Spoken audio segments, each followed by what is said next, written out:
لێبێت من یادگار فایقم ئەم شەویش بە شێوەیەکی ڕاستەوخۆ لە شاری سلێمانیەوە لەگەڵتانە بین بۆ پێشکەشکردنی باسی ڕۆژ. ئەم شەویش بە هەمان شێوەی ڕۆژانی دیکە باسی ڕۆژ دوو تەوەرە. تەوەری یەکەم باس لە گرنگی بوونی گرێبەستێکی نیشتیمانی یاخود گرێبەستێکی نەتەوەی لە نێوان پارتە سیاسیەکانی هەرێمی کوردستانەکەین. لە تەوەری دووهەمیش باس لە دۆخی هەنووکەی و ئێستای هەرێمی کوردستانەکەین و دەستپێکردنەوەی کۆبوونەوە یاخود گەڕی دووهەمی کۆبوونەوەکان لە نێوان پارتە سیاسیەکان و گرنگی دەستپێکردنەوەی گفتوگۆکان و دۆخی هاوڵاتیان و چارەسەری کێشەکان. بۆ تەوەری یەکەم هەوڵەدەم لەگەڵ میوانەکانم قسە لەسەر ئەو گرێبەستە نەتەوەییە بکەم. هەوڵەدەین گرنگی ئەم میساقا ڕوون بکەینەوە، ئەبێت کێ حەزوری هەبێ لەم میساقا، ئایا ئەم میساقا یاخود ئەم گرێبەستە نیشتیمانی و نەتەوەییە ئەکرێت بە بەدیل یاخود جێگرەوەی دەستوری بزانین یاخود کاری جیاوازەکەن و تا چەندە گرنگە کە پارتە سیاسیەکان لەسەر بەرژەوەندیە باڵا و هاوبەشە گرنگەکانی هەرێمی کوردستان و وڵاتیانی هەرێمی کوردستان ڕێک بکەون. بۆم تەورە دوو مامۆستای بەڕێز لێرە حزوریان هەیە، مامۆستا شەماڵ ئەحمەد مامۆستای زانکۆ، هەروەها مامۆستا ناسک سعید نووسەر و توێژەر زۆر بەخێر بێن سەر و سەرچاوم. مامۆستا شەماڵگەر لە جەنابتانەوە دەست پێ بکەم. بوونی یاخود گرنگی گرێبەستێکی نیشتیمانی لە ئێستادا خۆی لە چی ئەبینێتەوە وەگەر بۆ بینەری زیاتر ڕوونی کەیتەوە کە باس لە گرێبەستی نیشتیمانی ئەکرێ مەبەست لە چییە؟ زۆر سپاس بۆ بەڕێز دەتشەی بەڕێزت و هەموو بنەرای باش. بە تاکید کاتێک ئێمە باسی پرسی سەربەخۆیەکەین، ئەم پرسە پرسی نەتەوەیەکە.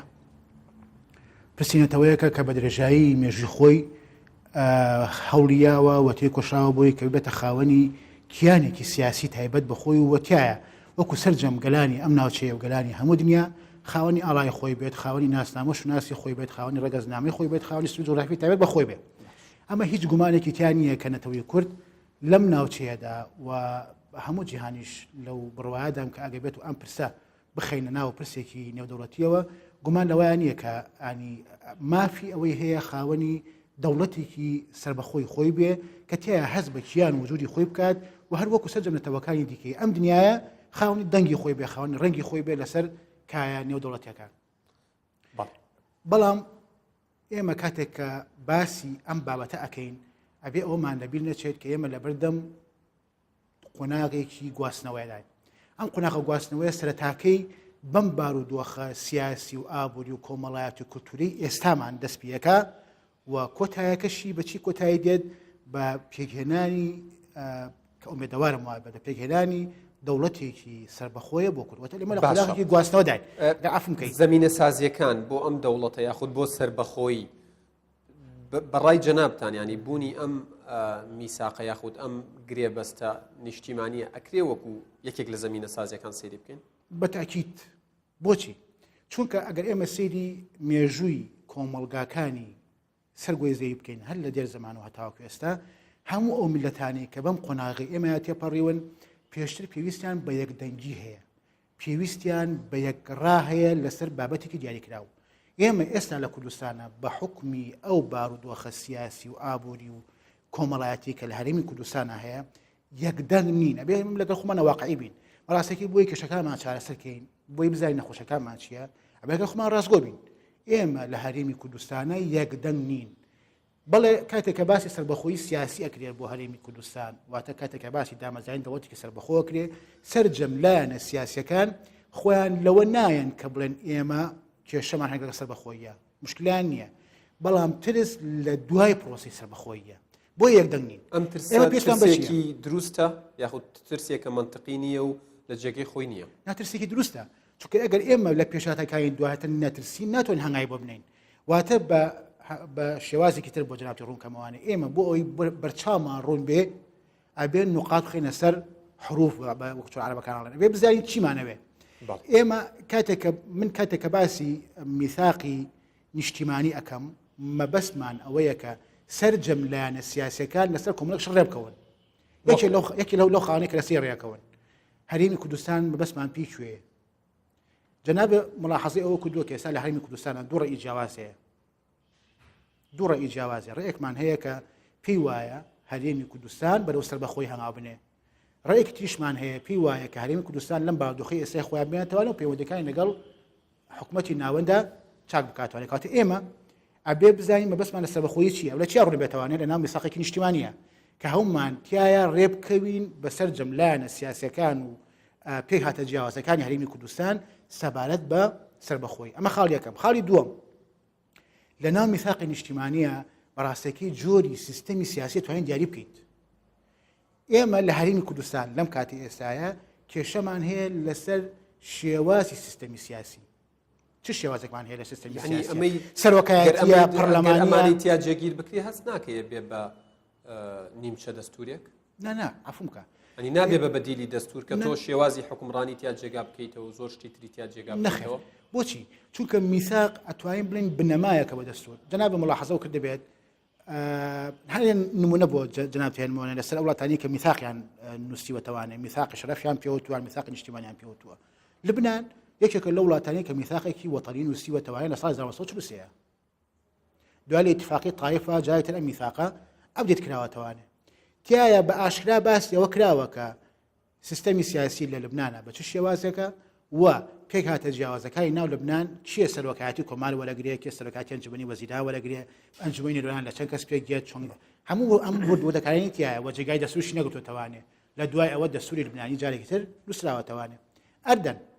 لە 1970کان 1970 بالتحديد کاتێک کە کێشەیەک بوو لە ناو فڵەستینەکان و ئەردنەکان بارودۆخێکی سیاسی زۆر ناهەموارە تێپەڕی لەو کاتەیە مەلیکی ئەردەن مەلیک حسێن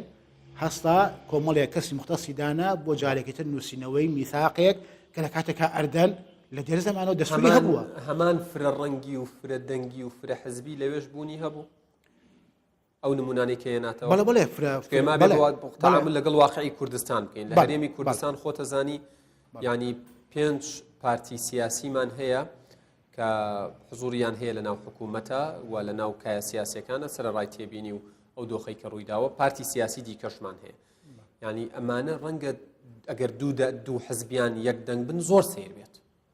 لەسەر پرسێکی دیاری کراوە ئایا ئەم نمونانی جەناب تێناتنەوە ئەکرێ ئێمە لە کوردستانە تەطبیقی بکەین باش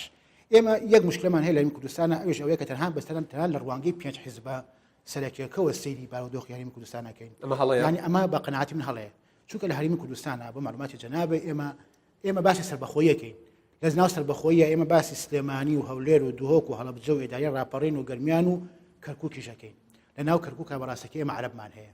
ئێمە لە ناو کووردا کوردی فەیلیمان هەیە کە شیعە مەزەبن سونیمان هەیە مەسیحیمان هەیە کورد و ئاشوریمان هەیە کاکەیمان هەیە یەزیدیمان هەیە یعنی میثاقی نیشتیمانی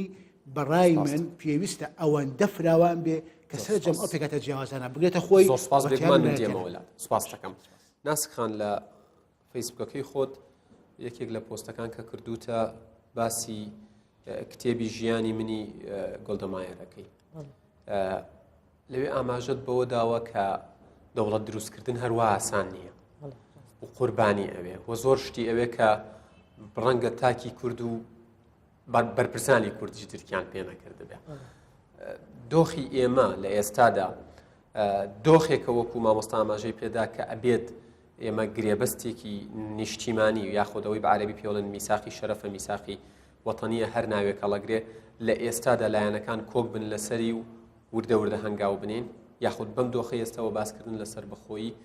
بەبێ ڕێخستنەوەی نێوماڵی کورد هەندێک سەخت و زەحمەت سڵاونە تۆ لە بینەرانی ئازیزیش بێ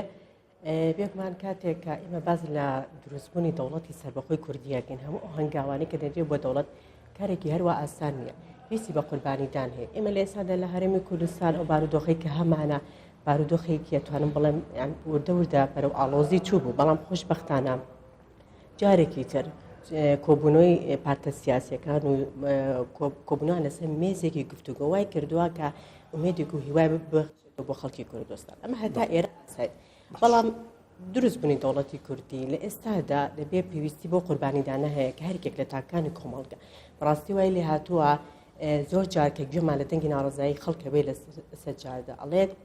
من دەوڵەتێکم بۆ چییە بەبێ موچە و بەبێ ئاو بەبێ کارەبە دروستبوونی ئەم منطقی تیان نییە ئەم تایەتی بەڵام شێوازیکردنەوەی بەڵام ناکرێتەوە بۆ شێوازە بیر لە ئایندی دەوڵەتی بکەیت و وڵاتی بکەیت ئێمە تاکەنەتەوەی کە لە ڕۆژهەڵاتی ناوەڕاستدا کە هێشتا باڵێن ئاڵامان هەیە بەڵام هێشتا سنووری جوغرافی خۆمان دیاری نەکردەوە بۆ شێوەیەکە ئومێدی ئەم کوردێت ئێمە بینی کە چەندەها ساڵە خەڵک قوربانی ئایا لە پێناوی دروستبوونی دەوڵەتی کوردیە لە کاتێکا کە تۆ ئەم پرسەکە پرسێکی سەرەکی بە ئایندێکی ئەم نەتەوە دیاریگا تۆ ناکرێت لە پێناوی کۆمەڵێشتی گوزەرانی خەڵکە ڕاستە گوزەرانێکێکە لە هەرە بنەما سەرگەنگە تۆ ژیانی خەڵک باش نەکەی خەڵک دەوڵەتی نە بەڵام تۆ ناکرێ ئایندی میلەتە بکەیتە قوربانی کۆمەڵی ئەفکار و با بڵێن بیر و بۆچوونی خەڵکی کە لەواچێ لە ماوەیەکی کورتدا بتوانێت چارەسەر بکرێت. باشە تۆ لەگەڵ ئەوەی کە دەوڵەتێک ڕابگەێنرێت و هاوڵاتیان کێشە و کەم و کوڕیانە بێت لە موچە و لە خزمەت گوزاری و لەم شتە بنچینەیانەی ژیان یاخود ئەبێت ئەمانە چارەسەر بکرێت اینجا باسی دەوڵەتێک بێگومانە بێت تۆ لەگەڵ ئەوەی کە بەرنامەیە کردانەوە ئەجەندای کردانەوە بۆ دروستبوونی دەوڵەتی کوردی دەوڵەت لەسەر چ بنەمایە دروستە بێت لەسەرەوەی کە تۆ بتوانانی هەموو جمگە سەرەکیەکانی ئەو دەوڵەتە داڕشتێت لە ڕووی ئابوووریەوە لە ڕووی سیاسیەوە استراتیژی نێودەوڵەتی هەموو ئەو بنەما کۆمەڵایەتەکان تو بێ ئەمانە داڕشتێت. باشە لێرەوە بیتە سەر باسی ئەو گرێبەستە نیشتیمانیە باشە باسی ئەوم بۆ بکە یعنی ئەمە ئاماژەیەکی باش بوو بۆی بچینە ناو ئەو باسەوە ینی بوونی ئەم گرێبەستە نیشتیمانیە ئەکرێ وەکو زمینە سازیەک دیسان سەیری بکەین و ئەبێت چۆن هەنگاوی بۆ بنرێت لە کاتێکدا ئێستا بە شێوەیەک لە شێوەکان لایەنەکان ینی متمانەیان بە یەکتر نییە ڕاستە کۆبوونەوە دەستی پێکردەوە بەڵام بە شێوەیەک لە شێوەکان لایەنەکان متمانەیان بە یەکتر نییە و هاوڵاتیانیش متمانیان بە لایەنەکان نییە ئەبێ ئەمە چۆن چارەسەر بکرێت. دروست بوونی ئەو متمانەیە یاخو با بڵێن ئەو میساقی وەتەنێک کە دروستە بێ بێگومانە بێت تۆ لەسەر ئەساسی پاراستنی پرسە نیشتیمانیەکان بێت ئەگە تۆ نیە ڕێکەوتنیەکی نیشتیمانی لە نێوان تاکۆکانی کۆمەڵگای خۆ لە با بڵێن لەسەر ئەساسی لایەنە سیاسەکان و تەنانەت ئەو کەسانی کە سەربەخۆشن زۆر جار ئەو پرۆژانە لەلایەن کەسانێکەوەوانە پیاداکرێت و بەرقەرارەکرێت کە کەسێکی ئەکادمی و سەربەخۆن بیرۆکەکە لە لای ئەوانەوە دروستە بێ بۆیە ئەکرێ ئەو پەیمانی سیاسی یاخود با بڵێن ئەگەر نایبنێ پەیمانێکی کۆمەڵایەتی گشتگیر لە ناو کوردستانە دروست ببێ ئەتوانێت لە ئێستا و هەنگای بۆ بدرێت چونکە وردە وردە لەگەڵ تێپەڕبوونی کار بەڕاستی خۆکان لەسەرێمە ناوەستێ گرنگە لە گەڕی دووەمی کۆبوونەوەکانە کە بڕیارە بەم نزیکانە دەست پێ بکات لایەنەکان وردە وردە بێنە سەر باسی ئەوەی کە ڕاستە ئێمە ناکۆکیمان هەیە ڕاستە ئێمە بیر و ڕنگ و دەنگی جیاوازمان هەیە بەڵام با لەسەر کۆمەڵێک خاڵی هاوبەش کە بەرژەوەندی باڵای هاوڵاتیان و بڵین نیشتیمانیشی تیابێت کۆبین لەسەری خاڵێکی سەرکی ئەگەر چی هەندێک جار کۆبوونەوە سیاسەکان لەسەر بنەمای پاراستنی بەرژەوەندە تایبەتەکانی خۆیانە بەڵام لەگەڵەوەشدا ئەو چوارچەوەی کە مافی هەموو خەڵکی کوردستان نەگرێت و دەبێ لە بەرچاو بگرن کە ویچێکێکە لەوانەیە کە ئەو ڕێکەوتن و پرسە نیشتیمانیانەیە کە خەڵکی ئەم وڵاتە ئاواتی بۆ خوازێ بۆیە ڕێکەوتنە سیاسەکان کاتێککە ئەکرێ بێ کۆمەڵە بنەما بێ یەکێک لەو بنەمایانە پاراستنی ئاساییشە پاراستنی ئاسایش لەسەر بنەمای ئەوە دەکرێت کە چۆن ئەم خەڵکە تۆ ئومێدێکی لەلا دروست بکەیت و لەگەڵ ئەوەشدا ئایندی ئەم وڵاتە لەسەر چی دروستێک لە کاتێککە تۆ ئەبینی لە چواردەوری تۆ تاکە نەتەوەین کە دەوڵەتمانێ بەڵام هەروک مامۆستا ئاماژەی پێکرد بەداخەوانی زۆر جار لە باگراوەندی تاکی کووردا وشەی دەوڵەت وشەیەکی هێندا قورسە ناتوانێت بە ئاسانی هەزم بکرێت لەبەرەوەی کە پاشخانێک و باگراوەندێکی قورسی لەلا دروست کردو ئەبینێ کە ئێمە کە سەر بە دەوڵەتی عراقین ئەبینین وەکو دەوڵەت چەند چەسانێتەوە بەڵام ئەمە ناکرێت ئەوەی کە هەمیشە تاکی کورد بەوە باڵێن بیر بکاتوانێت کە ئایندەی ئەم وڵاتە تەنها لە پێناوی ئەوەی کە لەگەڵەوەی بەشێکی لە عێراقیش ینی ئەمە گەر ینی وەکو ڕەیەکی ئیعلامی نەبێت ینی لەگەڵەوەی بەشێکین لە عێراقیش هەرێمی کوردستان هاوشانی عێراق وڵاتان مامەڵەیان لەگەڵا کردووە وەکو کیانێکی سربەخۆ ئەبێت چۆن سوود لەمە وەربگیرێ ڕاستێمە بینی کاتێک هێزێکی نیشتیمانی و هێزی پێشمەرگە هەیە بێگومان لەم ڕوانگەوە ئەمە مامەڵەمان لەگەڵ کراوە وەکو هەرێمێکی سربەخۆ لەم ناوچەدا ئەمە بینی کە ئابووریکی سربەخۆمان هەبووە بەڵام بەهۆی ئۆزۆر خۆتەوە بینێ و ئابووری سربەخۆی خزمەتێکی نەکردە بە کوردستان بۆیە بینی کە زۆر جار ناکۆکە سیاسەکانش لەسەر ئەساسی ئەوە بووە کە وردە وردە قەیرانەکان قوڵ بوونەتەوە وای لێ هاتووە کە ئێستا بەداخوانی هەرێمی کوردستان دابەشی دوو زۆن بووە وای لێ کردووە ڕێکەوتنە سیاسەکان هێشتا بە زەحمەت بچێتەوە باری ئاسایی خۆی بەڵام وەکو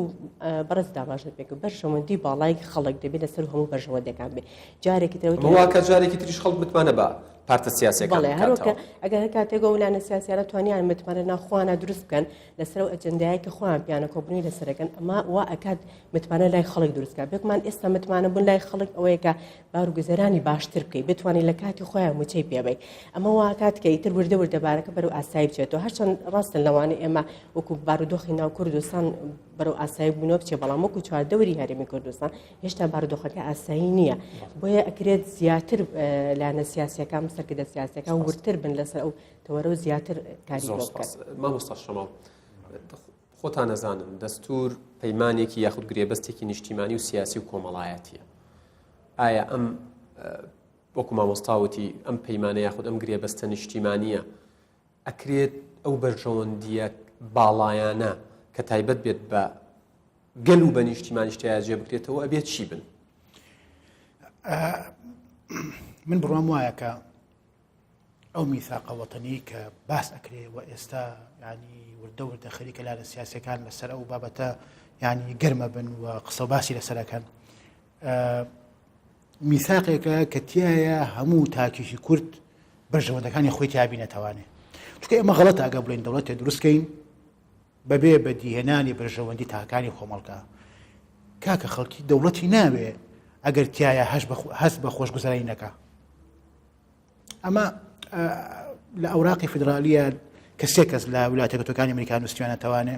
ینی یەکەم مەقالی باسیەوەکە یەکەم مەقالە باسیەوەکە کاڵێ ئێمە ئەمانەوێت دەوڵەتی دروستکەین کە تایە خەڵکی هەست بە سەعادە بکە خۆشگوزەرانی. ئەوە ئێستا زۆربەی وڵاتانی شەوڵی بۆ تایبەت لە ئیماراتە ئێستا بۆ وەزارەتێکی بەناوی وەزارەت و سەعادە ینی وەزارەتی دڵخۆشی و کامەرانی ئەمە لە دنیاە هەوڵی بۆ درێت ینی تۆش پێت وایە لە ئێستادا ئەبێ یەکەم جار هەوڵ بۆ ڕازیکردن و دابینکردنی ینی شتە بچووکەکان و خزمەتگوزاریەت بنچینەکانی هاوڵاتیان بکرێت لەوێوە ئەتوانن هاوڵاتیش ڕابێنن لەسەر ئەوەی پەروەردەی بکەن لەسەر ئەوەی کە وەکو مامۆستاوتی ئیتر کە باسی دەوڵەتەکرێت سڵی لێ نەکەنەوە یاخود بەهی خۆیانی نەزانن. ئەزانی چۆنا کاک ینی بە بڕوای من خۆم قەناعەتی کاملم بەوە هەیە کە خۆشگوزەرانی هەموو تاکیکی کورد بەڕاستێکی تەنها لەوەیە بەدینایە کە بەرمی لە نەوتی هەیە یا بچوو کراونەتەوە شتەکان ینی ئەم شتەکان لای شتان بچوو کراونەتەوە بۆ معلوماتی جەنابە ینی ئێمە لە عێراقین ئێستا من خۆم هەڵگیری ڕێگەزنامی عێراقیم جەنابی شاروا مامۆستاش بە هەمان شێوە هەست بە خۆشگوزەرانیەکی لە عێراقا هەست بەوە ئەکەی کە تۆ تاکێکی ئەم وڵاتی هەست بەوە ئەکەی کە تۆ هاوڵاتی دەرەجە دوونیت بە درێژایی مێژووی حکومەت عێراقی کە لە بریتا کەس ناکەیە بێ پارتە سیاسیەکان بیر لەمە بکەنەوە کاتێ لە کۆبوونەوەکان دانیشن بیر لە بەرژەوەندی تاکە کەسی و حزبی نەکەنەوە بەڵکو بیر لە بەرژەوەندی ئەم هەرێمی باشووری کوردستانە بکەنەوە لەگەڵ بەرژەوەندی هاوڵاتیەکانی سەرخاکە بە تاکی قسەکە جەنابە وایە بەڵام هەنگاوی یەکەم بۆ ئەمان چییە هەنگاوی یەکەم بە تاقیکردنی ئەم بەرژەوەندی گشتیە چییە کە بەرژەوەندی یەکە بەیەکی تاکانی کۆمەلگای کوردستانە هەنگاوی یەکەم بریتە لە ڕێکەوتنیکی نیشتیمانی سەرجەم لایەنە سیاسیەکان کە تیا لەسەر کۆمەڵی خەڵڕێکەون ئێستا کاتێتی کانگاوی بۆ بە بڕوای من کاتێتی چونکە کات بە مساعدی ئێمە ناکە ینی هەنێ لە ئیخبارەکان لەم ڕۆژانەیە باسیەوەیە کرد کە شەڕی داعش 2 ساڵە خەیانێ حیدەر عەبادی سەر وەزیرانی عێراق ئەڵێ بۆ سەمانی تر ئێمە مووسڵ ئازاد دەکەین واتە کۆتایی بە ئیرهاب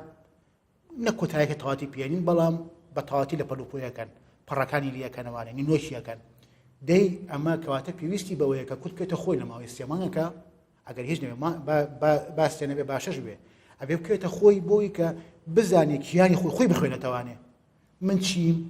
چیمەوێ ئەمەیە بەچی بگەم لە عێراقا لە عێراقا ئێمە لەگەڵ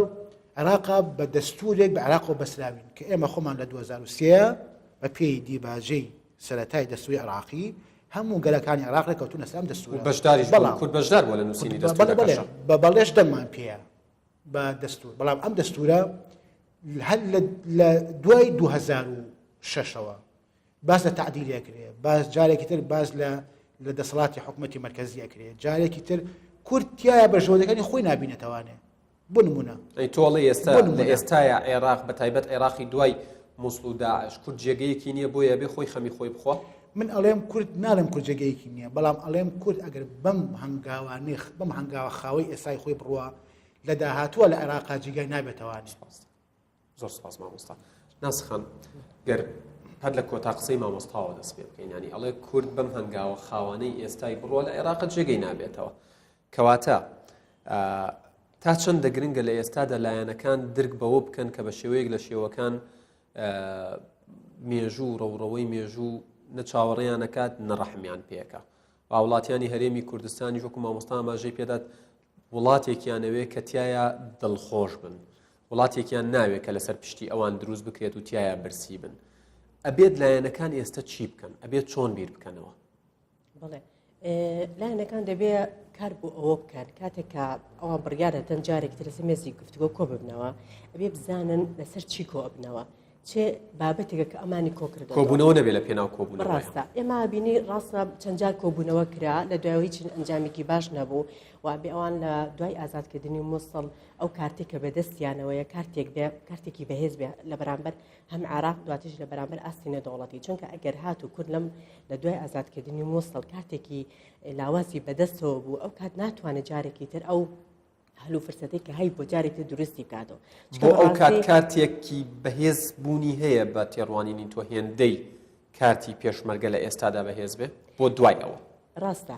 هەیە هیچ کارتێکی لەو جۆرە هەیە ئەگەر بەم شێوەیە بەکاری بێنەوە کارتە بەهێزی بەڵێ ئەتوانێت ئیدامەی پێبات چونکە لە ئێستاداکە ڕاستە حکوومەتی عراقی هیچ هاوکاریەکی هەرمی کوردستان ناگەمان بینی کە ئەو هەموو کێش و ئاڵۆزیەمان هەیە لەگەڵ بەڵام هێشتا ئەو ئەزانێک کە تاکە هێزی نیشتیمانی کە ئەتوانێت هەموو عراق بپارێزن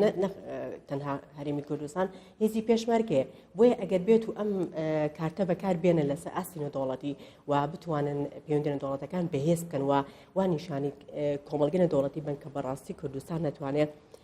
دەوڵەتێک بۆ خۆی دروست بکە ئەگە دەوڵەتەکەش دروست نەکە بەڵام بتوانێت هەنگاوەکان بنێ ئەو پرسانی کە گرنگن بۆ دروستبوونی دەوڵەتێک کاریان بۆ بکە ئەگەر چی لە زمانێکی کورتیشان نەتوانێت کاریان بۆ بکە بەڵام بە هەر بەردەوام بێ چونکە خۆی لە خۆیدا خەواندن و باسنەکردنی بابەتێک وردە ئەو بابەتە ئەمرێ بە تایبەت هەم لە لای خەڵکی کوردستان دواتش لە لای سەرکردە سیاسەکە ئەگەر نەبێت بە خەونێک و بە خەمێک وای لێدێت ئیتر بەس خەڵک تەنها چاوی لەوە ئابێت کە ژیانێکی سادە بەرێت بەڕێوە ئێمە بینین کە لەسەر ئاستنە دەوڵەتی بەداخۆتا ئێستا ئەو ڕێگەزنامایی کە پێمانە ڕێگەزنامەی عراقی بەڵام دڵخۆشیش نین پێی يعني قەتیش حەز ناکەین لە دەروی هەرێمی کوردستان بڵێن ئێمە عێراقین هەمیشە ئەڵێن ئێمە کوردین بەڵام بەداخەوە جگە لە ئاڵایەک و هەرێمێکی سنوودار چیترمانەیە کاتێک کە تۆ بووی بە دەوڵەت هەموو حسابێکت بۆ ئەکرێت لەسەر ئاستنە دەوڵەتی بێ لە ناوخۆی خۆمانە بۆی لانە سیاسەکان لەبێ جارێکی تر کە لە دوای ئەم ڕێکەوتنە بۆ ئومێدێکە ڕێککەون و جارێکتەم کێشە سیاسیانە کۆتایی پێبن بێبی لەوە بکەنەوە کە داهاتووی ئەم نەتەوە بەکوێ ئەگات چونکە بەڕاستی ئەوانن هەرۆک بەڕز داماشە پێکرد مێژوو شایەتی یاخۆ باڵێ ڕەحم بە هیچ کەسێک ناکات دواتر ئەوانشکە ئەم بەرپرسیارەتی کە ئێستا لە سەرشانیانە چ لە ڕووی سیاسی بێ نیشتیمانی بێ ئەبێ ئەوان بن زیاتر بیرکراوە بن لە بەرامبەر هاوڵاتیان لە بەرامبەر ئایندەی کوردستان و چۆن تەعاملەکەن لەگەڵ عێراقا لەگەڵ وڵاتانی چواردەورە هەموو ئەمانەوەمانێت چکە بەڕاستی خەڵک ناوێ هاوشێوەی حەلەبمان بەسەر بێ خەڵک ناوێ تا ئێستا کە خەڵک بە جۆرێک لە جۆرەکان بێدەنگی هەڵبژاردووە ڕاستە ناڕزایی لەسەر شەقامەکان بەڵام هەر جۆرێک بێدەنگی هەڵبژاردووە لە بەرامبەرەوەی کە ناوێ ئەم ئاسایشە کە ئێستا لە هەرمی کوردستان هەیە تێک بچێت چکە بەڕاستی جاری تر ئەم ئاسایشمان بۆ ناگەڕێت سپاس دەکەم من سێ خولەکەم ماوە جەنابتان بە خولەکونیوێک دواتریش دێمەوە لای ناسخان بە خولەکونیوێک مامۆستا شەماڵ لە ئێستادا بە شێوەیەک لە شێوەکانی یەکدەنگی نییە سەبارەت بەوەی هەرچەند هەر تەرحیش نەکراوە هیوادارم دوایم بەرنامەیە ببێ بە یەکی لە تەرحی هەر حزبێک تەرحیەکە و تەبەنیەکە کێشە نابێ گرنگەوەیە گرێبەستێکی نیشتیمانی بوونی هەبێ چۆن وا بکرێت هەمووان یەکدەنگ بن لەسەر ئەمە و چۆن ئەم هەرچەنە لە سیاست نیەت پاکی نییە ئەم نیەت پاکیە دروست بکرێت ئەم زەمینە سازی بۆ بکرێت بۆ ئەوەی کە باس کرا هەمووان بەرەو ڕووی بچن نەکلی بتەکیانەوە ڕاستە لە سیاستە لەوانەیە نێت پاکی نەبێ بەڵام لە سیاستە بەرژەوەندی هاوبەشێ بە بەڕوای من هەموو لایەنە سیاسەکان لە هەرمی کوردستانە بەرژەوەندێکی هاوبەش خۆیان نەکاتەوانێ ئەویش ئەوەیە کە لە سنوورێکی جۆغرافیا بژین کە خۆیان خاوەنی خۆیان من کەس خاوەنیان نەبێ لەبەر خاتیەوە ئەکری ئەمە بکرێتە بنەمایەک بکرێتە سەرەتایەک بۆ نووسینەوەی میثاقێکی وەتەنی پاشان پرسکردن بە خەڵکی ئەکادمیەوە پرسکردن بە کەسانێک کە ئەزمونێکی درودرێژیان هەیە لە ناوەزوتنی ڕزگاری خوازیگەری کووردا کەسە خەڵکیشمان زۆرە کە لەو بابەتەیە ینی ئەزمونی هەیە و ئەتوانین سوودی لێ ببینین ئەتوانین هەموو ئەمانە بکەمە بنەمایەک بۆ نووسینەوەی میثاقێکی وەتەنی کە تایە لەناو ئەم میثاقەیە بە بڕوای من ئەتوانێت سەرجەم لایەنەکان جگای خۆی بکاتەوانێ بەرژەوەندی هەموو تاکیدی کۆمەلگا بەرژەوەندی لایەنە سیاسیەکان تحقیق بکرێ و لە هەمان کاتە مەڵی سیستەمی سیاسیش بۆ دوای سەربەخۆیی کە ئومێدەوارم وابێ دیاری بکرێت و ئەمەش خۆی بۆ خۆی بەڕاستەکەی ئانی تاودانێکی گەورە ئايات بە پرسی سەر بەخۆی لە هەرمی کوردستان چکە و کاتێک ئێمە ئەگەر یەکدەنگ بین و ئەگەر یەک ڕەنگ بین و ئەگەر یەک قسە بین کەس ناتوانێت پێمان بڵێ بۆچی تۆ داوای سەر بەخۆیەکەی بە تاکید ئێخاخاوان یەک ئیرادا بین بەڵام ئەگەر یەکدەنگ نەبین و یەک ڕەنگ نەبین ئەوە پارچە پارچە ئاکرین و بە ئاسانیش خۆتە زۆر سپاس ناسخان وەکو کۆتا پرسیارم جەنابتان بە شێوەیەک لە شێوەکان پسپۆڕیتان لە میدیا هەیە زۆر جار باس لەوە کرێت کاتەکەم دوێنێ باسی میدیامان کرد لەگەڵ دوو بەڕێزیترە بەڵام هەر بە لە خولەکە وەڵامم بیتەوە زۆر جارە وترێت میدیا دەست بۆ کۆمەڵە بابەتێکەدا ئەباکە ئەمنی قەومیە یعنی لە کەناڵە گەورەکانی گیانە تۆ سەیری سیێنێن کە تا ئەو جێگەیە ئەوەستێ کە بەرژەوەندی وڵاتەکە نەکەوێتە مەترسیەوە کە بەرژەوەندی وڵات دێت هەموو شتێک لە دوای ئەوەیە لێرە چۆن ئەمە بکرێت وە پەیامت چییە بۆ کەناڵەکانی ڕاگەاندن بەگشتی بەڵێ بێ میدیا بۆ ڕۆڵە سەرەکی خۆی هەڵبسەیە کە دروستبوونی خۆشەویستیاق با بڵین یەکرێزی نیشتیمانی ناو خەڵکات چکە لە بەرەوەی میدیا بە هەموو شێ لە شێوەکان چێتە بەردەست هەموو تاکە ئێستا گەیشتن بە میدیا کارێکی زۆر ئاسادە بۆیە ئەبێ میدیا ئەو ئەرکە نیشتیمانی خۆی لە بیر نەکە هەمیشە ئەو بەرنامە و پرۆگرامانە کە دایەوازێنێ بۆ خەڵک لە ئەستێکا بێ خۆشەویستی نیشتیمانی بڵاو کاتەوە نە دووبەرکی و یاخود با بڵین جۆرێک لە دروستبوون ناو خەڵکات لەبەر سەپیش نابێت دەست بەرێ بۆ ینی ئەمنی قەومی و ئاسایشی تا ئەو شوێنە ئەبێ باسی لێوکات کە بزانێ ئەمنی قەومی لە خەتەرانە کاتێکە زانی نابێت لە پێناو بینەرێکی زۆرترە بەرنمەیەک بڵاو بکاتوانێت کە یاخود لە ڕێگەی وێبسایتەکەیەوە بە زمانی عەرەبی و ئینگلیزی و تورکی و بە زمانە جیاوازەکان باس لە کەم و کوڕەکان بکات و باس لەو شتانە بکات کە خەلەلن و ئاکرێت لایەنی بەرامبەر سوودیان لێ ببینێت بێگومان تۆ دەرکاندنی هەندێک زانیاری ناوخۆ بێگومان کاریگەری لەسەرەوەی کە دووفاقی نیشتیمانی دروستکە لە ناو خەڵکدا بەڵێ ناسک سعید نووسەر و توێژەر شەماڵ ئەحمەد مامۆستای زانکۆ زۆر سوپاس بۆەوەی لەم بەشەی باسی ڕۆژ لەگەڵمان بوون ماندوو نەبوون و لەشتان ساغ بێت هەمیشە بینەرانی ئەزیز ناوبڕێکی کورد و لە دوای ناوبڕەکە لەگەڵ کاک زوبێر عوسمان جێگیری یەکەمی سکرتێری ئەنجومەنی ناوەندی یەکێتی نیشتیمانی کوردستان بەردەوامە بین بینەرانی ئەزیز دووبارە سڵاوتان لێبێت لە ستۆدیۆی سلێمانی کوردستان 24ەوە بەردەوامین لەگەڵتان بۆ تەوەری دووەمی باسی ڕۆژ میوانداری بەڕێز زوبێر عوسمان جێگیری یەکەمی سکرتێری ئەنجومەنی ناوەندی یەکێتی نیشتیمانی کوردستانمان کردووە هەوڵەدەین لەم تەوەرەیە قسە لەسەر دەستپێکردنەوەی گەڕی دووەمی کۆبوونەوەی نێوان پارتە سیاسیەکانی هەرێمی کوردستان بکەین من بە خێرایی باسی تەوەرەکانەکەم باسی ڕێککەوتنی نێوان لایەنەکانەکەین باسی ڕێککەوتنی استراتیژی نێوان یەکێتی نیشتیمانی کوردستان و پارتی دیموکراتی کوردستانەکەین ئایا و ڕێککەوتنە لە ئێستادا چەندە گرنگی هەیە قسە لەسەر ڕای پارتیەکەین لەو بارەیەوە ڕایەکێتی نیشتیمانی کوردستان ڕای بزوتنەوەی گۆڕان و قسە لەسەرەوە شەکەین کە بە شێوەیەک لە شێوەکان دۆخی یەکێتی نیشتیمانی کوردستان لە ئێستادا هەست ئەکرێت کە دوو شێوازی بیرکردنەوەکە زیاتر لە جاران نزیکتر بوونەتەوە لە یەک و کاریگەری ئەمە لەسەر یەکێتی نێو یەکێتی و بەم شێوەیە ئێمە لە بەرنامەکە بەردەوام ببین کاک زوبێر زۆر بەخێر بێن ماندوو نەبن ئەزیێتان کێشاوە ئەمەوێ بەو پرسیارە دەست پێ بکەم کۆبوونەوەی یەکەمی نێوان پارتی دیموکراتی کوردستان و لایەنەکان ئەنجام درات ینی لە کۆتاییدا لە نێوان پارتی و یەکێتی و پارتی و گۆڕان کۆبوونەوەکە کرا ئەم کۆبوونەوەانە تا چەندە هیوای ئەوەی لێ ئەخوازرێت گەشتبینی ئەوەی لێ ئەکرێت کە بە ئاراستەی چارەسەرکردنی کێشەکان بن سپاس بۆ ئێوە سڵاو و ڕێز و خۆشەویستیم بۆ بینەرانی تەلەڤیزیۆنەکەتان دیارە سەبارەت بە پرسیاری جەنابێت من ئەچمەوە بۆ مێژوو زۆر بە خێرایی تیشکێکی خەمەسەر بەداخەوە هێز و لایەنە سیاسیەکان هەم لە هەرێمی کوردستان هەم لە پارچەکانی تری کوردستان هەر لە بیدایەتی شۆڕش و خەبات و تێکۆشانیان لە شەستەکانەوە تا هەفتایەکان تا ئێستاشی لەگەڵ بێ بەداخەوە پەیوەندیەکانیان بە هەڵکشان و داکشانی زۆر تێپەڕیوە واتە زۆر جار ئالۆزی دروست بووە و تەنانەت بۆتە هۆی شەڕی خۆکوژی شەڕی براکوژی بەڵام دوجار هەر دەبێت لەسەر مێزی گفتوگۆ دابنیشن و بە دایالۆگ کێشەکانیان چارەسەر بکەن ئەزمون و مێژوو شەمەی سەلماندووە ئەزمون دەستهەڵات خیبرا مێژوو هەموو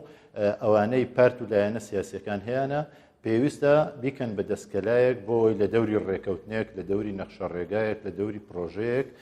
هەمویان کۆ ببنەوە و بگەن بە ئەنجامێک بۆ ئەوەی خۆیان ئامادە بکەن تاچوێ ئەتوانین خەون و خەیاڵ و ئاوات و هیوا و ئامانجەکانی گەلەکەمان لە دوای شەڕی داعش بە هەمان شێوەی پێشان لە کیسنەچێ و نەبێتە شتێکی ڕابردوو بتوانین ئاواتە بەدینە هاتووەکان بەدی بێنین ئامانجە بەدینە هاتووەکان بەدی بێنین دیارە دوای ئەوەی چەندین خولی دانیشتن ئەنجام درراوە ئەگەر سەیری خولی پار بکەین کە بەنۆ کۆبوونەوە دواتر ئەنجامەکەی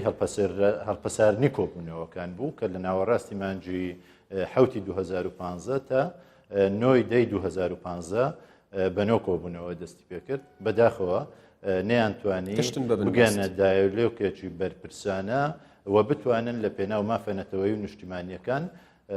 بگەن بە ئەنجام و لە دەوری نەخشە ڕێگایە کۆبوونەوە وای ئەم کۆبوونەوانە ئەمانەی ئێستا دەستی پێکردوەوە بڕیارە گەڕی دومیش بەم زوانە دەست پێ بکاتەوە چی جیاوازە لە کۆبوونەوەکانی ئەو نۆ کۆبوونەوەی دیکە تا هاوڵاتیان هیوای ئەوەی لەسەر هەڵبچنن کە ئەم جارە ئەنجامی ئەبێت بنبەست نابێت ئەنجامەکە دوای ساڵێک و دوومانگ لە پەیامەکەی جەنابی کاک مەسعود بەرزانیەوە کە لە 2011 بڵاوی کردووە من پێم وایە پەیامەکە جیاوازە لە پەیامەکانی ڕابردوو لەبەرەوەی دەستی بردووە بۆ گۆڕانکاری لە هەرسێ سەرۆکایەتێکەوە بە تایبەتی سەرۆکایەتی هەرێم ئەوەی لایەنەکان داوایان کردووە بەڵێ کە ئەوەی لایەنەکان داوایان کردووە کە یەکەمین جارە هەم کاک مەسعود بەرزانی لەلایەک و پارتی دموکراتی کوردستان باس لە گۆڕانکاری بکات لە سەرۆکایەتی هەرێم ئەمە خۆی لە خۆیدا خوێندنەوەی جیاوازی بۆ کرێوە پەیامێکی جیایە لە جاران و جدیەتی زیاتری پێوە ئەبینرێ ئێمە وەکو یەکێتی نیشتمانی کوردستان خوێندنەوەمان هەبووە پێشوازیمان کردووە لەسەر دەمی جەنابی کاکۆسرەت کە پێشوازی کرا دواتر لەلایەن وەفدێکی مەکتەبی سیاسی یەکێتی نیشتمانی کوردستان پێشوازی لە وەفدی پارتی دموکراتی کوردستان کرا ڕۆژی 19 مانگ واتە گەڕی یەکەمی ئەم خولەی کۆبوونەوەکان هەرچەندە هەندێک سیناریۆ هەبوو هەر بۆ کات کوشتن بێ بۆ کەسبکردنی کات بێ هەتا هەڵبژاردنەکان ئێستاش ئەگەر زۆر لقی لێ بکەنەوە هەروای لێ دێت چونکە ئەوەندەمان نەماوە بۆ هەڵبژاردنەکان ئەوە گەیشتینە ساڵی 2017 کە بە هەموو پێودانگەکان مانگی نۆ دەبێت هەڵبژاردنەکان بکرێ ئەگەر بەهۆی بارێکی نالەبار شەڕی داعش بەردەوام بێ نەتوانرێ ینی خەتەری گەورەتر هەبی لەسەر ئاسایشی نەتەوەیمان نتوانین هەڵبژاردنەکان بکەین ئەجینە دەبێت 21 نۆی 2017 هەڵبژاردنەکان دەست پێ بکە لەبەرەوە ئەگەر میکانیزمی زۆری بۆ دابدرێەوە زۆر ورد بکرێتەوە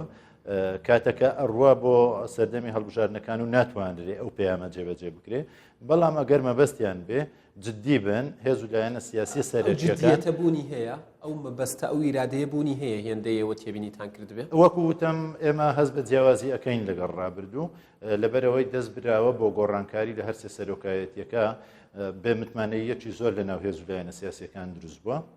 و ئەو هێز و لایەنە سیاسیەکان لەبەر ململانەی ناشەریفانە و لەبەر دەستبردن بۆ کۆمەڵێ بەرژەوەندی کەسی و بەرژەوەندی حیزبی و خستنە سەروی بەرژەوەندیە گشتیەکان ئەمانە هەموو هۆکار بوون بۆ ئەوەی نەتوانن لە دەوری نەخشە ڕێگایەک لە دەوری پرۆژەیەک کۆببنەوە ئێستا هەست بە جددیاتی تر ئەکرێ بەڵام لەوەش جددیتر ئەوەیە کاک مەسعود بەرزانی وەکو پەیامەکەی ڕاگەیاندووە خۆی لەگەڵ کەسە یەکەمەکانی حیزبەکان بێتە سەرخەت پەرلەمان بکەن بە مەرجەعێک لەوێ دایلۆگێکی بەرپرسانە مێژوویانە ئەرکێکی نەتەوەیانە جێبەجێ بکەن و لە دەوری نەخشە ڕێگایە تەسەوڕی من ئەتوانن لە ماوەیەکی زۆر کەم تەنانەت لە ماوەی هەفتەیەک لە ماوەی سێ شەو ڕۆژ هەموو کێشەکان چارەسەر کەواتە تۆ پێت وایە گرنگتر لە کۆبوونەوەی لایەنەکان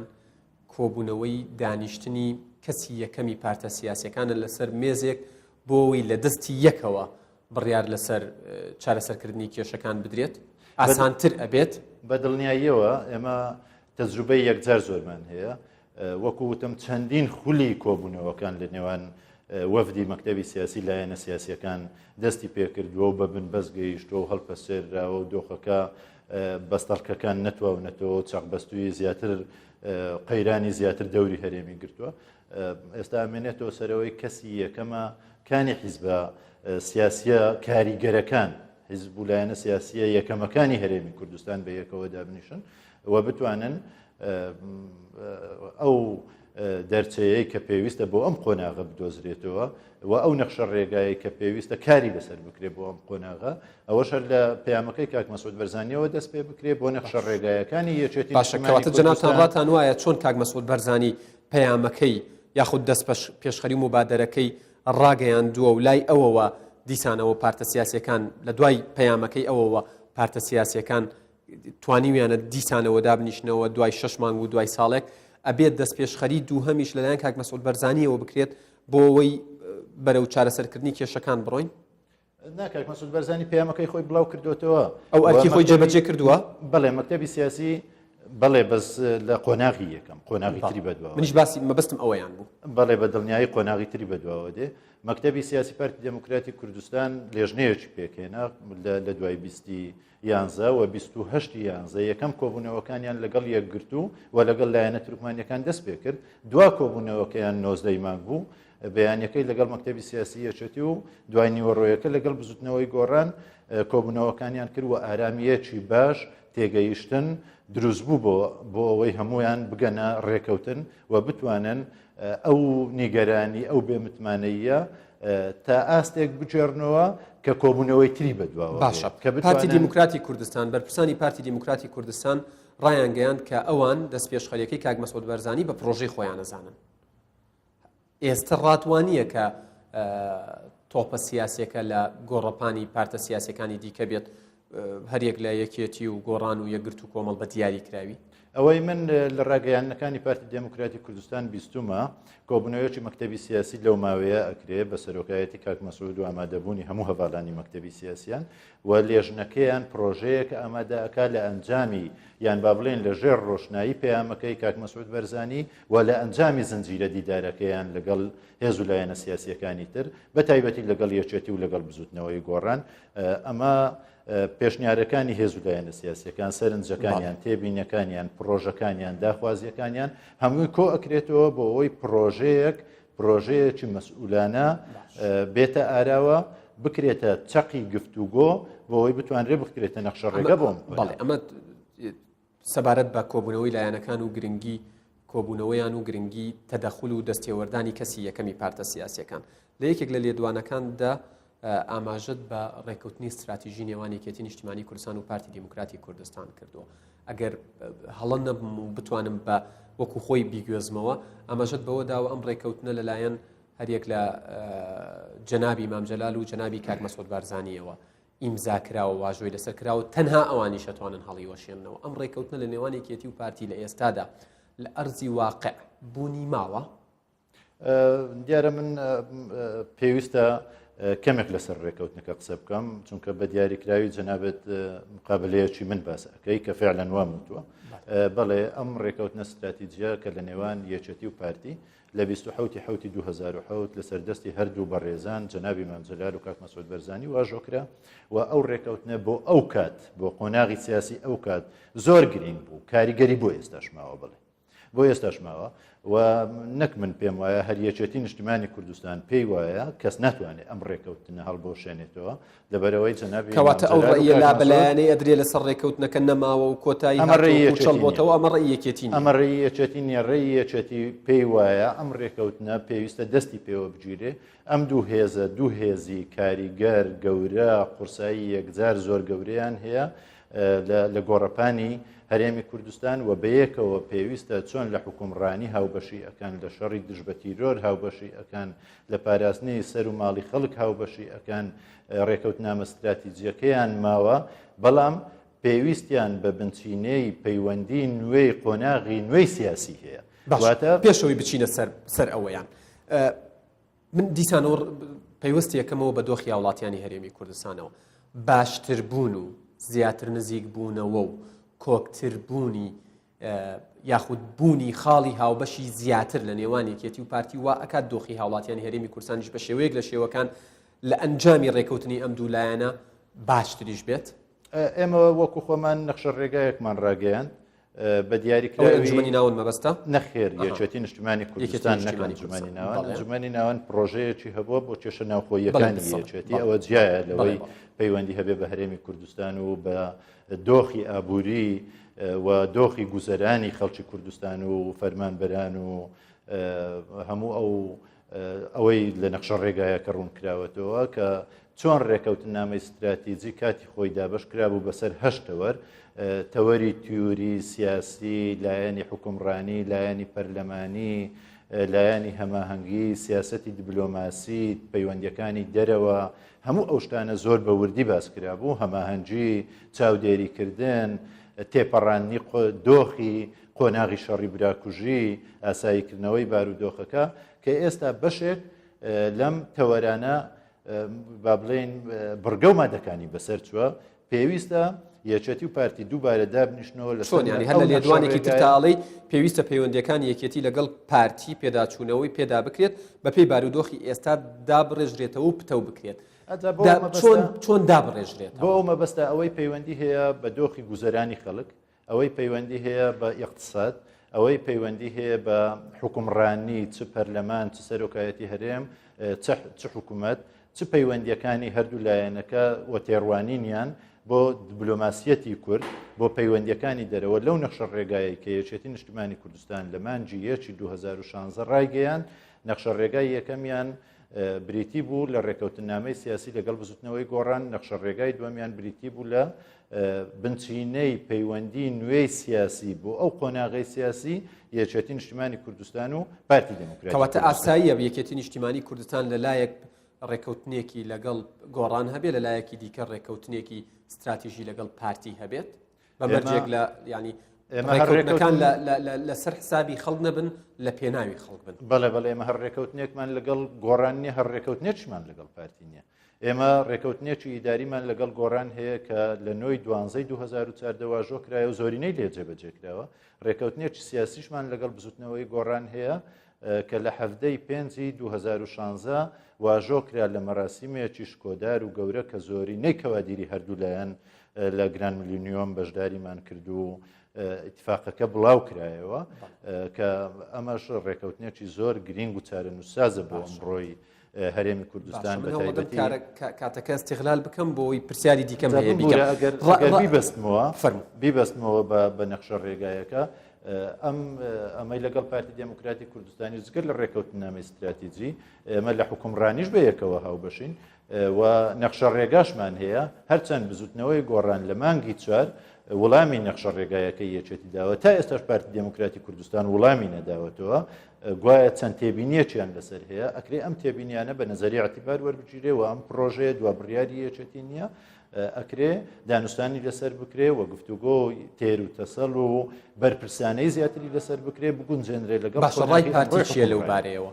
ڕای هێندەیەوە ئاگادار بن وەکو کورد دەڵێ هێندەیەوە دەمی ئەوانتان تاقی کردبێتەوە ڕای پارتی چییە لەسەرەوەی کە ئەم ڕێکەوتنامەیە چالاک بکرێتەوە پارتی دموکراتی کوردستان ئەوەی ئێمە تێبینیمان کردوێتەوە گەیشتۆتە قەناعەتی کولی کە ناتوانێت بەتەنیا حکومڕانی بکە یەکێتیش ناتوانێت گۆڕانیش ناتوانێت هێز و لایەنە سیاسیەکانی تریش ناتوانین هەمومان بەیەکەوە ئەتوانین حکومڕانی بکەین هەمومان پێویستمان بە یەکترەوە هەیە بۆیە ئەو پەیامەی بەرزانیش ئەگەر خوێندنەوەی زۆر وردی بۆ بکەیت دەلالەتی ئەوە ئەگەینێ کە لایەنە سیاسیەکانی تر لە دەوری نەخشە ڕێگایە کۆ ببینەوە بۆ ئەوی بتوانین حکومڕانی هەرێمی کوردستان کەسیش نەکرێتە دەرەوەی ئەو نەخشە ڕێگایە بە ئەوەی ئێمە خوێندنەوەمان بۆی کردووە نەخێر چونکە ئێمە لەگەڵ ئەوە نین حکومەتی زۆرینە دروست بکرێت لەم قۆناغی ئێمە لەگەڵ ئەوەین حکومەتی بنکەفرەوە باس لەوە ئەکرێت باس لە حکومەتی زۆرینە ئەکرێت یەکێک لەو ترسانەی کە دروست ئەبێت کە باس لە حکومەتی زۆرینە ئەکرێت بە تایبەت حکومەتی یەکێتی و پارتی باس لە قۆناغی لە نێوان کەوانەیە کە ئەوەی لە ناو ئامە ئەو ناوەندرا 50 بە 50 ئەکرێت ینی بەرژەوەندیەکان لە نێوان هەردوو حزبەکە دابش بکرێت لە ئێستا یەکێتی نیشتیمانی کوردستان لەگەڵ حکوومەتی زۆرینەیە نەخێر بە هیچ شێوەیەک بە هیچ شێوەیەک لەگەڵ پارتیە تا ئێستا یەکێتی بڕیاری نەداوە لەگەڵ حکومەتی زۆری نەبێت بەڵکو و بیرۆکەی حکومەتی بنکەفرەوان هی یەکێتی بوو تا ئێستاش هەست ناکەن ئەم بیرۆکەیە شکستی خواردووە ئەوەی ئێستا بینرێت ئێمە هەست ناکەین حکومەتی تەوافقی و حکومەتی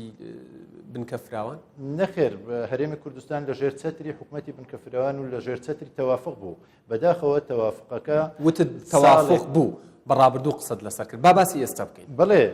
کێشەکانی سەرۆکایەتی هەرێم وای کرد کە دەرگای پەرلەماندا بخرێ و سەرۆکی پەرلەمان بکرێتە دەرەوە وەزیرەکانی گۆڕان ئیجازە بدرێن ئەمە تەوافقەکەی تێکدا تەنانەت با بڵێن تەوازنی تێکدا ئەو ڕێکەوتنەی یەکێتی نیشتیمانی و بزوتنەوەی گۆڕان ئەبێتە هۆی جێڕانەوەی هاوسەنجەکە چونکە ئەگەر هاوسەنجی نەبێ سەقامگیری نابێت دوو چەمکن بەیەکەوە بەس باشە ڕای بزوتنەوەی گۆڕان چیە لەسەر چالاکردنەوەی ئەو ڕێکەوتنەی نێوان یەکێتی و پارتی کە بە شێوەیەک لە شێوەکانەوە ترێ سڕ کراوە لە ئێستادا ئەوەی ئێمە خوێندنەوەمان بۆ هەبووە لە ڕاگەیانەکان گوێبیستی بووین بزوتنەوەی گۆڕانیش خۆی ئامادە کردووە بۆ ئەوەی پێشوازی لە هەم لە پەیامەکەی کاک مەسعود بەرزانی بکە و هەم نەخشە ڕێگای خۆیان هەیە پرۆژەی خۆیان هەیە بەرنامەی خۆیان هەیە و ئەوان لەگەڵ ئەوان بەیەکەوە حکومڕانی پرسیارەکەی من لەسەر ڕێکەوتنی استراتیژی نێوان پارتی وێکێتی بوو گۆڕان لەم بارەیەوە ڕایچێ پێی باشە تێبینی هەیە پێی وایە کە نابێ بکرێت ئەم ڕێکەوتنە لە سەردەمێک کراوە کە بزوتنەوەی گۆڕان لە ئاران نەبووە باش هەر لە ناوی یەکێتی نیشتیمانی کوردستان زۆر بە خێرایی پرسیارێکی ئەم ڕێکەوتنە 2007 واژۆ کراوە بەڵێ